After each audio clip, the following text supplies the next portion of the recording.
Hi everyone, welcome back. We've got a brand new story to share with you. So let's begin. My name is Harvey. When I got a text from my girlfriend telling me she'd found someone better than me, I wouldn't pretend it didn't hit hard. My world cracked open in a single moment. But what I did in the next 48 hours shocked her so much that her lawyer reached out to me. She never expected how low I was willing to go. And honestly, I didn't care about looking petty. She made it clear she already upgraded. So I had nothing left to protect. Taylor and I had been together for 2 years when she sent that text. There was no conversation or explanation before that. Just a message saying she'd found someone better and that she no longer wanted anything to do with me. I had spent those 2 years with her, believing we were building something real. 2 years supporting her career plans, helping her financially when she needed it, being the stable part of her life she claimed she appreciated. And apparently, all of that meant so little to her that she could throw it away with one careless text the moment she thought a better option showed up. We met when I was 27 and she was 26, both of us living in Atlanta and trying to build our futures. I worked at a financial services company, a steady corporate job with good pay and solid benefits. Taylor worked in retail management, but she often talked about starting her own business. We met at a mutual friend's game night and connected quickly. We talked about work, ambition, and long-term goals. Within a few weeks, we were dating. The relationship grew naturally as we spent more time together and felt closer emotionally. Taylor was ambitious. She spoke nonstop about her business ideas, the boutique she wanted to open, the brand she wanted to sell, the type of store she imagined running. She didn't want to work for someone else forever. She wanted something of her own. I respected that. Her drive and confidence were part of what attracted me. I liked that she had direction and big plans. I wanted to support her, and I saw us as two people who could build something together, even if the business would mainly be hers. At first, the relationship was solid. We saw each other several times a week, texted throughout the day, and talked on the phone at night. Everything felt normal and healthy for two people building a genuine connection. It didn't take long for Taylor's financial problems to surface. Her credit score was terrible due to mistakes she made in her early 20s. She had defaulted on a credit card and had an unpaid student loan hanging over her. Her credit was so damaged that she couldn't qualify for financing or get a credit card on her own. This caused real, everyday issues. She struggled with things most adults take for granted. She couldn't get approved for an apartment without a co-signer. She couldn't access credit to pursue her business ideas. She was basically shut out of the financial systems most people rely on to function. As our relationship grew and I wanted to support her, I added her as a supplementary cardholder on my credit card. It gave her access to credit for regular expenses and emergencies. It allowed her to live without the constant anxiety that came from being blocked at every turn by her poor credit history. I understood that this was a serious commitment. I was trusting her with my credit. I was making myself financially exposed to her decisions. But I believed she deserved support, and I thought we were building a partnership where helping each other was the right thing to do. She used the card regularly. Gas, groceries, business supplies for the boutique she wanted to start, and travel expenses for trips we took. She typically charged a few $100s a month, nothing unreasonable given my income and nothing that concerned me at the time. As Taylor became more focused on launching her business, she realized she needed serious funding.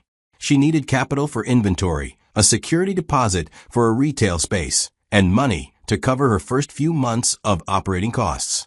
Altogether, she was looking at a personal business loan of about $30,000. But her credit score made that impossible on her own. Any application she submitted was rejected immediately. Banks didn't even consider her because of her credit history. To move forward, she needed a co-signer, someone with strong credit who could guarantee the loan. She asked me. She said she couldn't start the business without this financing, and that this boutique was her dream. She needed someone who believed in her enough to help her make it happen. I knew precisely what co-signing meant. If she missed payments, the debt would become mine.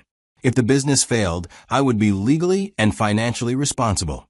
It was a significant commitment, far beyond normal relationship support. But I believed in her potential, and I saw helping her launch the business as an investment in that future. So I agreed to co-sign. We started the application process. I submitted all my financial documents and the bank approved the loan, but only because of my co-signature. We were just a few days away from finalizing everything when the relationship collapsed. The signs of our relationship breaking down appeared slowly at first. Taylor became harder to reach.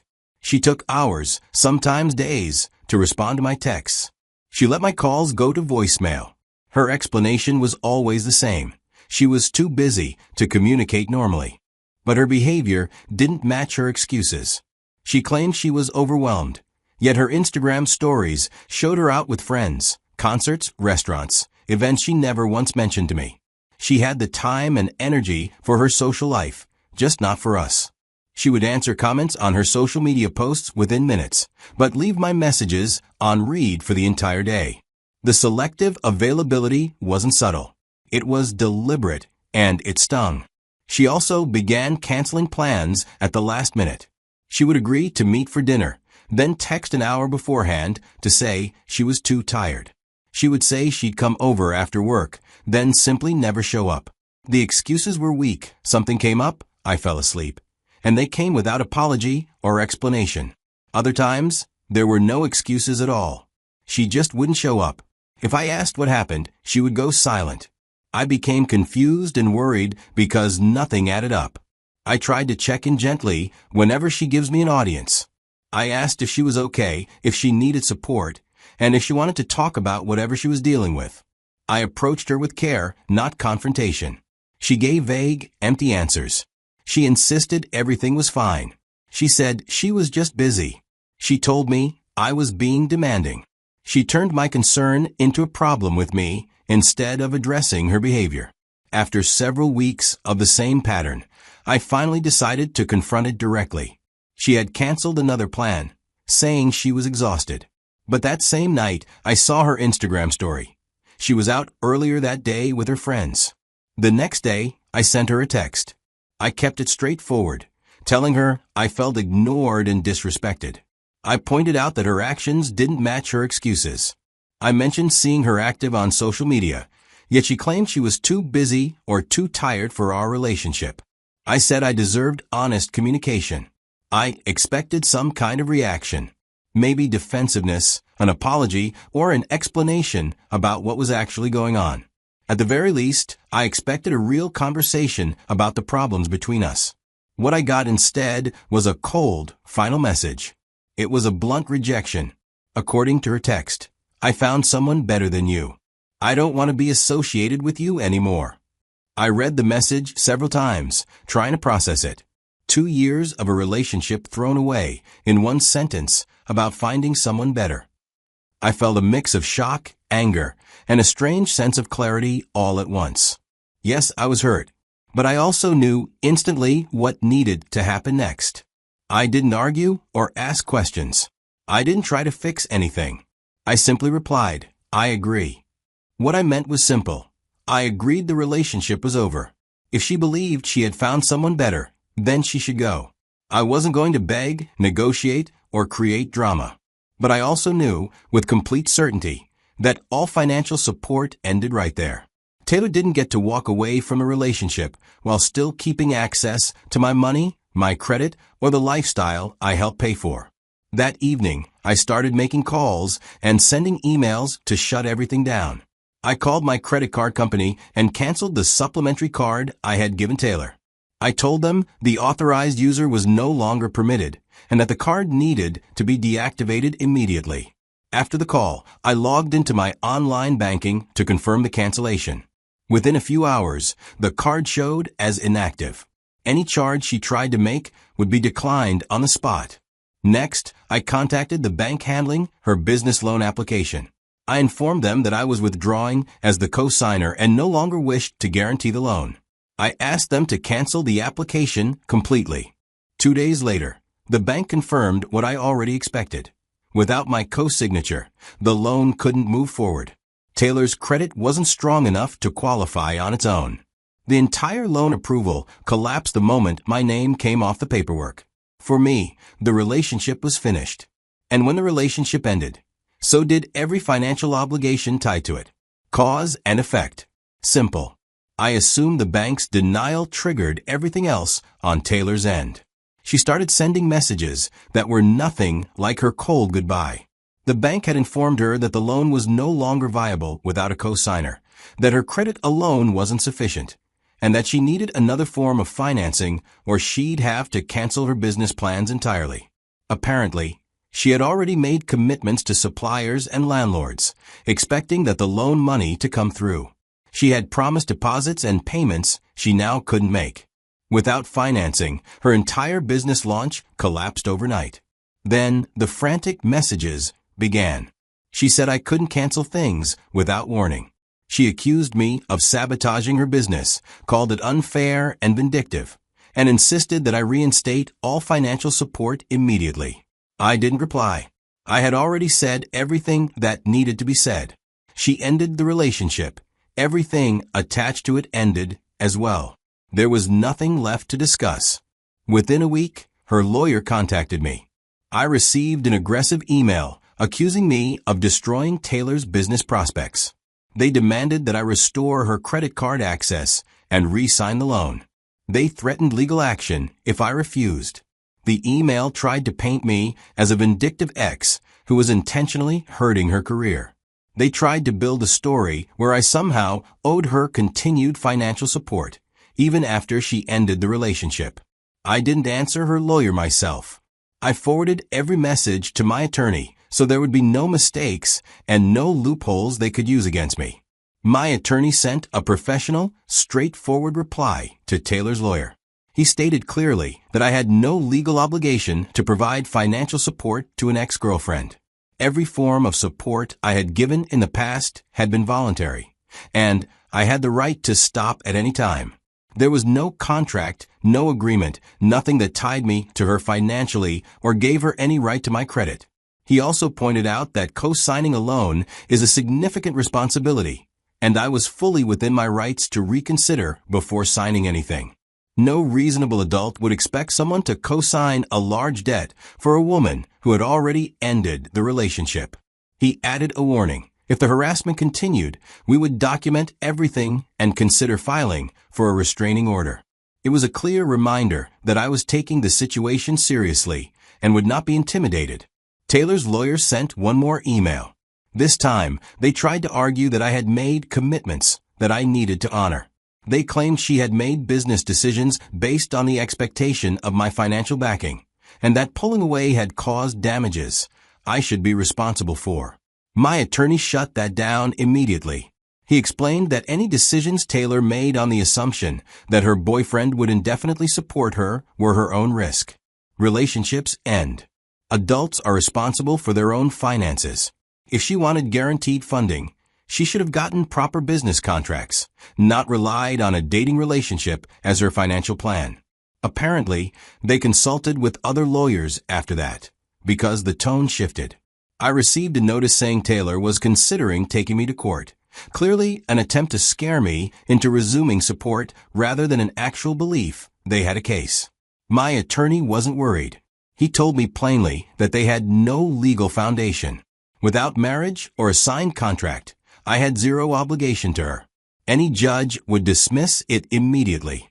They did file a petition, but my attorney handled every step. He went to the preliminary hearing, and the judge dismissed the case right away. The judge even told Taylor's lawyer they were wasting court time and that disappointment from a breakup was not a legal basis for financial claims. I never had to appear. I never had to speak. My attorney dealt with everything. It cost me a few thousand in legal fees, but it protected me completely. Taylor tried to reach me through mutual friends. She sent messages saying she was desperate, that her plans had collapsed, that she needed help. She insisted I couldn't possibly want to watch her fail after everything we had been through. I told my friends not to pass along anything from her. I made it clear I had no interest in any communication. The relationship ended because of her choices, and I had already moved on completely. From what I heard, her finances declined fast. She lost the retail space she had planned to lease because she couldn't pay the deposit. She lost supplier deals because she couldn't afford the initial inventory. Her entire business launch collapsed without the funding she had counted on from me. I also heard that the someone better she left me for didn't work out. The relationship ended within months. She had jumped to a new man, thinking he was an upgrade, only to discover he wasn't. Once he learned about her personal baggage and financial expectations, he decided it wasn't what he had signed up for. The irony was clean and almost poetic.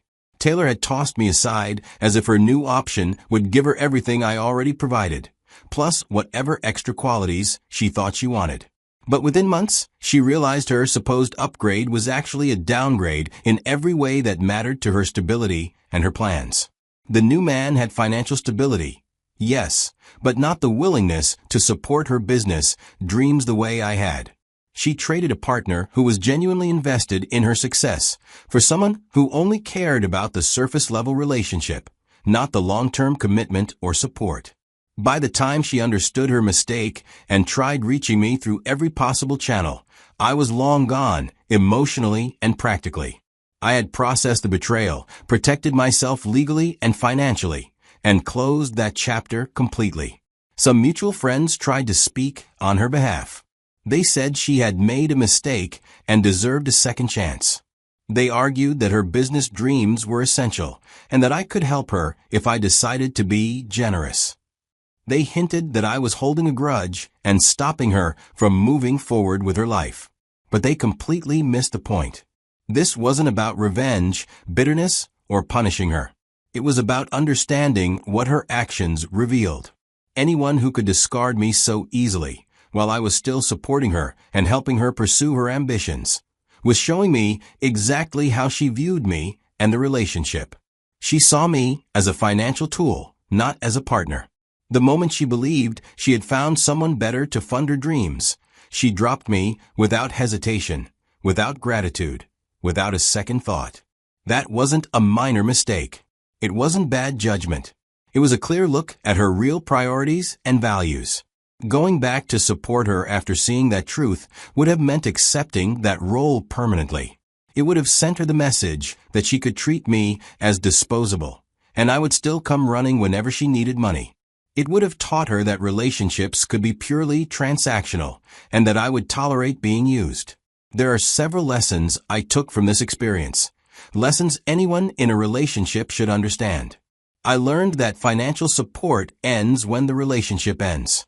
Continuing to give an ex access to credit or co-signing loans is unreasonable. The idea that I should keep supporting her after the breakup was absurd.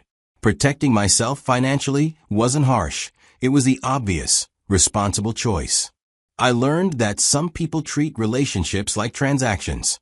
Taylor valued the financial benefits I provided more than she valued me as a person. The moment she believed she'd found someone better, she threw me aside without hesitation. She only realized the worth of what she'd lost when the benefits disappeared. I learned that threats of legal action are often just attempts to scare you. Taylor's lawyer's attempt to paint my financial boundaries as harmful was laughable. Standing firm and having proper legal advice shielded me completely from their empty accusations. I learned that harsh breakups bring clarity. Her cold, dismissive text message removed all doubt. I didn't have to debate whether to save the relationship or worry that I was giving up too quickly. She made the ending obvious. But the most important lesson was this: acting immediately protects you better than thinking endlessly. Canceling the credit card and removing myself from the loan within hours stopped her from continuing to use my financial resources during the breakup. Quick, decisive action prevented the much bigger problems that would have come if she had time to rack up debt in my name. I'm at peace with every decision I made. I know I did what had to be done. I know I protected myself the right way. And I know I don't owe Taylor anything. I'm in a different place now, much more careful about mixing finances with relationships. I will never again hand out a supplementary credit card, co-sign a loan, or take on financial risk for a romantic partner, no matter how stable the relationship appears. If money is ever involved again, it will be through clear legal agreements, not blind trust. I haven't heard from Taylor in over a year. I assume she's managing somehow. I don't know if she ever started the business she talked about or if she dropped the idea completely. And honestly, it doesn't matter. She's fully out of my life. I deserved a partner who valued me for who I am, not for my income or how much credit I could give her. Taylor wasn't that person. So I cut myself off, ended every form of support, and walked away. That's the story. That's how I protected myself. That's how I left cleanly from someone who thought she could do better, until she realized she couldn't.